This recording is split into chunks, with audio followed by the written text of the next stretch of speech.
Good morning, children. Welcome to Institute of Mathematical Foundations. Here, what we are discussing chemistry foundation classes. In this chemistry foundation classes, we discussed about what 46 chemistry foundation classes. Now we are at what 47th chemistry foundation class. 47th chemistry foundation class. This is what related to balancing of chemical equations. Now, first method we completed. That is what hit and trial method or frequency factor method. Hit and trial method లేదా frequency factor method complete చేసాము. Next algebraic method. In జనరల్గా మీకు ఏ chemical equation అయినా ఇచ్చినప్పుడు మీరు ఆ chemical equation నిన్నటి method ద్వారా నిన్నటి క్లాస్లో డిస్కస్ చేశాం కదా ఆల్జిబ్రిక్ మెథడ్. ఆ ఆల్జిబ్రిక్ మెథడ్ ద్వారా బ్యాలెన్స్ చేయాలి. సో దాని ద్వారా బ్యాలెన్స్ చేసినప్పుడు if it will takes more than 1 minute or more than 2 minutes time, 1 minute లేదా 2 minutes టైం కంటే ఎక్కువ టైం కనుక తీసుకుంటే you go to this method. ఈ మెథడ్ ద్వారా బ్యాలెన్స్ చేయాలి. ఈ మెథడ్ ద్వారా బ్యాలెన్స్ చేయబడిన ఈక్వేషన్ అనేది ఉండదు, కానీ టైం తీసుకుంటుంది. ఇది కొంచెం ఎక్కువ టైం పడుతుంది. So that is what about the algebraic method. ఈ మెథడ్లో ఒక ఎగ్జాంపుల్ తీసుకొని నేను ఎక్స్ప్లెయిన్ చేస్తాను చూడండి. This is I'm taking here sodium hydroxide plus chlorine gives rise to water. Sodium chloride plus sodium chlorate plus water. So దీన్ని తీసుకొని మనము ఈజీగా బ్యాలెన్స్ చేయొచ్చు. ఈ మెథడ్ ద్వారా బ్యాలెన్స్ చేద్దాం. ఎట్లా బ్యాలెన్స్ చేస్తున్నానో ఒకసారి మీరు గమనించాలి, జాగ్రత్తగా చూడాలి. So solution. Once again I am taking the what same equation NaOH plus Cl2 gives rise to what NaCl plus NaClO3 plus H2O. Same equation తీసుకున్నాను. సేమ్ ఈక్వేషన్ తీసుకున్న తర్వాత ఇప్పుడు టేక్ కోఎఫిషియంట్స్. కోఎఫిషియంట్స్ అంటే ఏంటివి? ABCD అనేటివి coefficients తీసుకుంటాం దీని ముందట.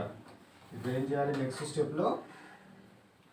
స్టెప్లో ఇక్కడ ఏ, ఇక్కడ in front of what chlorine B, here what C, here D, here what E, ఇంకేమైనా ఉంటే F, ఇంకేమైనా ఉంటే G.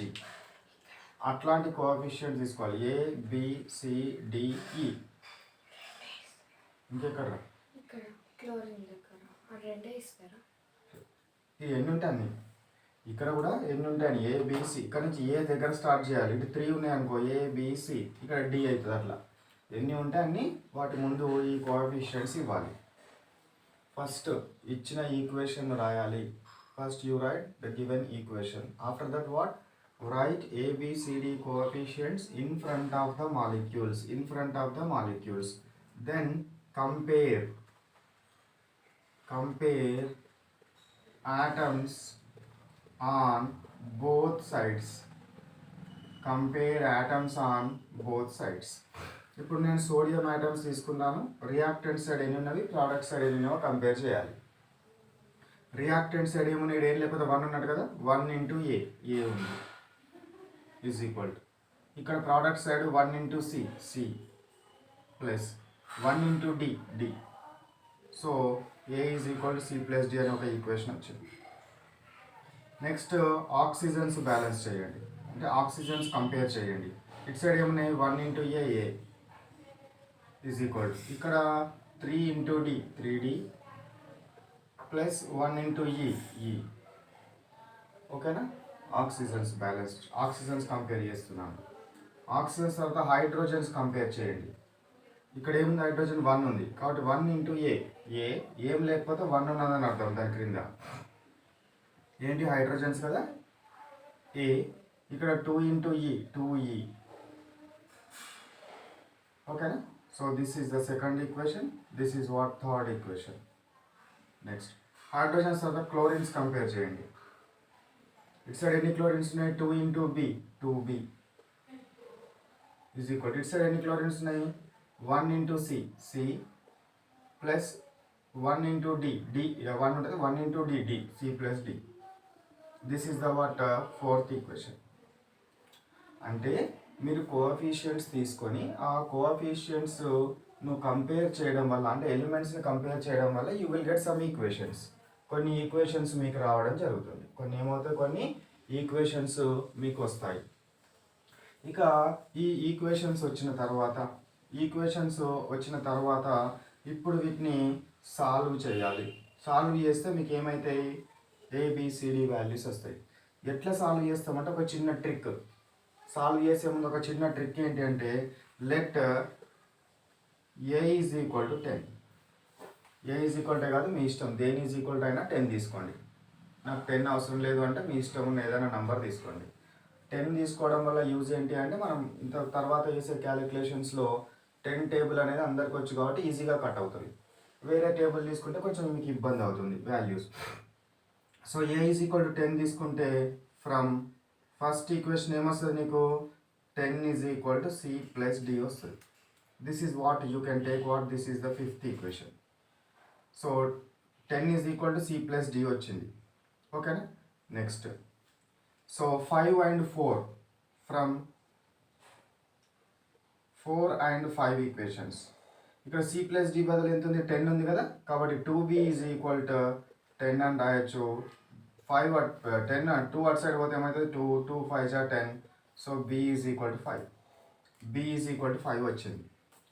Now from third equation a is equal to what, 2e. A value ఎంత, 10 కదా, 10 is equal to what, 2e. So e is equal to ఏమవుతుంది, 2 ఇటు side వస్తే by 2 అవుతుంది. 10/2 ఈజ్ ఈక్వల్ టు ఎంత వస్తుంది, 5 వస్తుంది. 10/2 ఈజ్ ఈక్వల్ టు ఎంత వస్తుంది, 5. తాగి so e is equal to what, 5 రావడం జరుగుతుంది.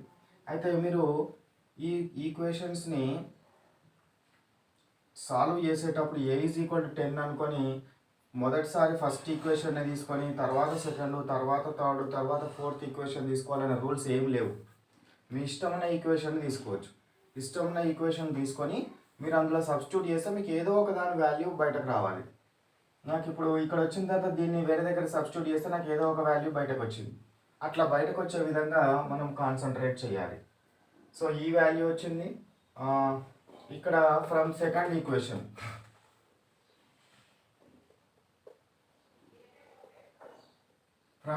Equation A is equal to ఏముంది నాకు, 3d ప్లస్ ఈ ఉంది. ఏ ఈజ్ ఈక్వల్ టు ఏమనుకున్నాం, 10 అనుకున్నాం. 3d ప్లస్ ఈ ఈజ్ ఈక్వల్ టు ఎంత వచ్చింది, 5 వచ్చింది. Now send 5 this side. So 10 minus 5 is equal to what, 3d. So 10 minus 5 అంటే ఎంత, 5. 5 is equal to 3d implies 3 sent to this side. 5/3 is equal to d. ఏమొచ్చింది నాకు, d is equal to 5/3 వచ్చింది. A value already అనుకున్నాం, b value వచ్చింది, d value వచ్చింది, e value వచ్చింది, c value కావాలి. నౌ ఫ్రమ్ ఫస్ట్ ఈక్వేషన్లో substitute చేయండి. From first equation a is equal to what, c plus d. a is equal to c plus d. A value ఎంత రా, 10. 10 is equal to c value ఎంత find out చేయాలి. Plus d value ఎంత, 5/3. Now send 5/3 this side. 10 minus 5/3 is equal to what, c. So దీనికి ఇప్పుడు LCM చేయండి లేదా cross multiply చేయాలి. 3 into 10 30 minus 1 into 5 5 divided by 1 into 3 3 is equal to c. So ఇప్పుడు 30 minus 5 25. 25/3 is equal to ఏమొచ్చింది, c value వచ్చింది. ఇప్పుడు నాకు ఏమేమి వచ్చినాయి, a ఈజ్ ఈక్వల్ టు 10 వచ్చింది, b ఈజ్ ఈక్వల్ టు ఎంత వచ్చిందిరా, 5 వచ్చింది, c ఈజ్ ఈక్వల్ టు ఎంత వచ్చింది, 25/3 వచ్చింది, d is equal to how much I got, 5/3, e is equal to how much I got, 5. So ఇంత రావడం జరిగింది. ఓకే. సో ఈ వాల్యూస్ మనకు వచ్చినాయి. ఇప్పుడు ఈ వచ్చిన వాల్యూస్ని అన్నీ వచ్చినాయి, ఏబిసిడి ఈ దాకా ఉన్నాయి కదా, అన్ని వాల్యూస్ వచ్చాయి. వచ్చిన వాల్యూస్ని సబ్స్టిట్యూట్ ఇన్ దిస్ ఈక్వేషన్. ఓకేనా. Now substitute ABCDE in equation. Main ఈక్వేషన్లో సబ్స్టిట్యూట్ చేస్తున్నాం. రియాక్షన్ అనండి. ఇన్ రియాక్షన్ రియాక్షన్లో సబ్స్టిట్యూట్ చేస్తున్నాం. చూడండి ఇక్కడ ఏ వాల్యూ ఎంత వచ్చింది నాకు 10 కదా. So 10 NaOH plus B value ఎంత 5 Cl2 gives rise to C value ఎంత 25/3. So 25/3 NaCl plus D value ఎంత that is D. D is equal to 5/3. So 5/3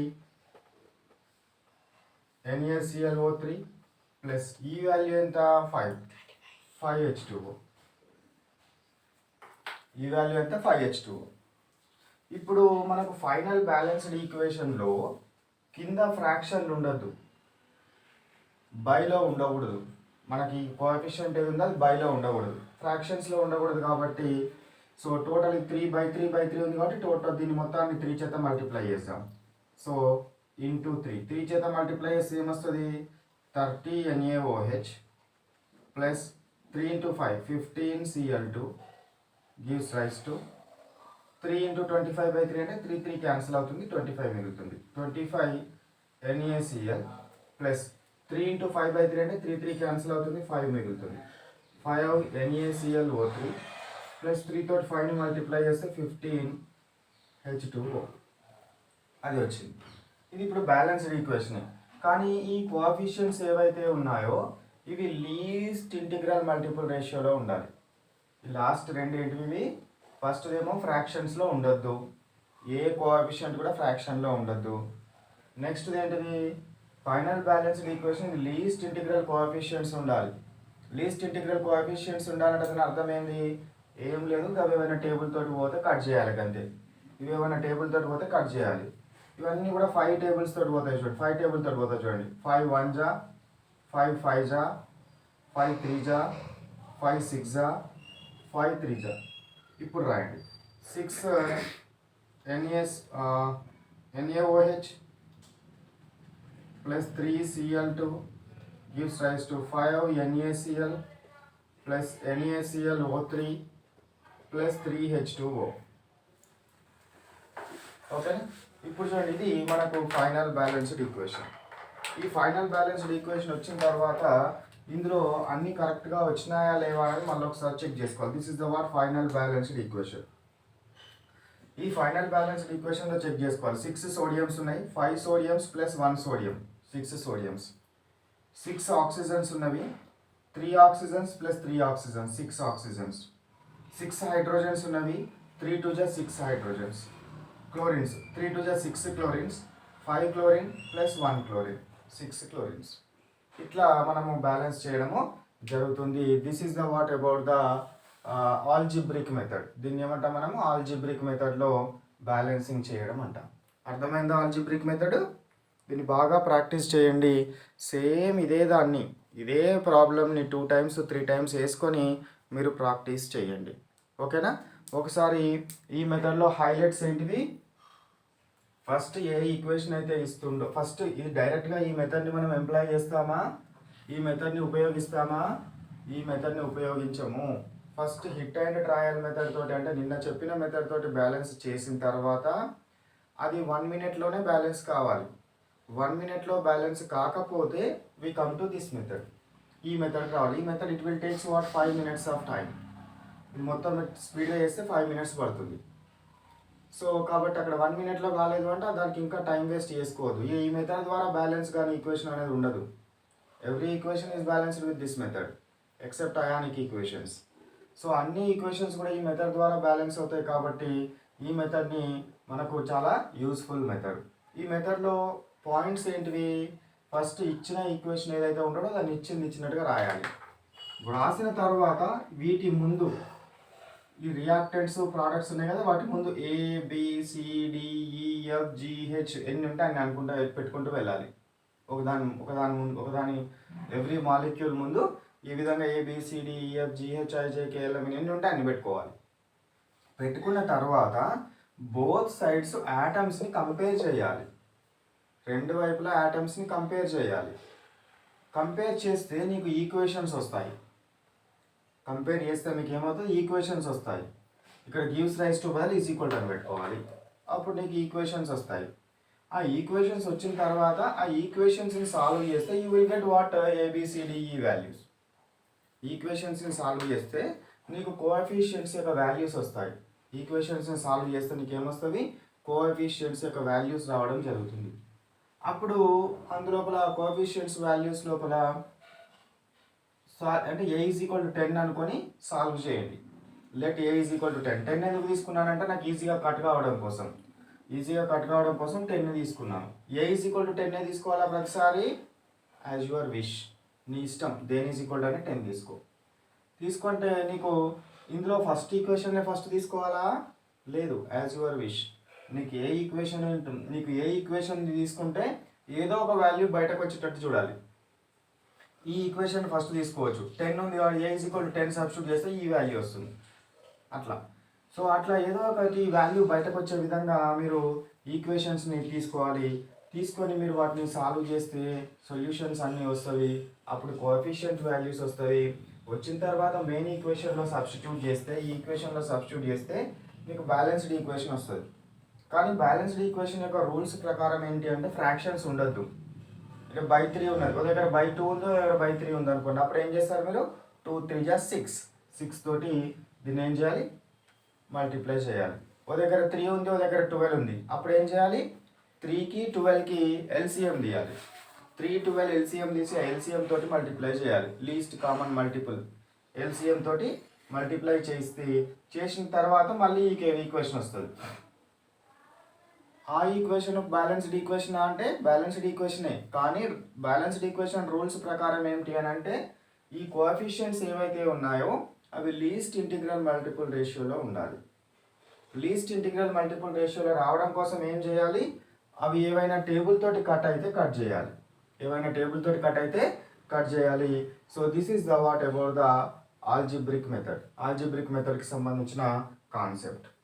And we will stop our class here. This is the chemistry foundation class. How much? 47. Chemistry foundation class 47 కి సంబంధించింది ఇది. దీనికి సంబంధించిన class work ఏం చేస్తారు, ఈ క్లాస్లో ఏదైతే కాన్సెప్ట్స్ టీచ్ చేసినానో అవన్నీ కూడా క్లాస్ వర్క్ నోట్బుక్లో కాపీ చేయండి.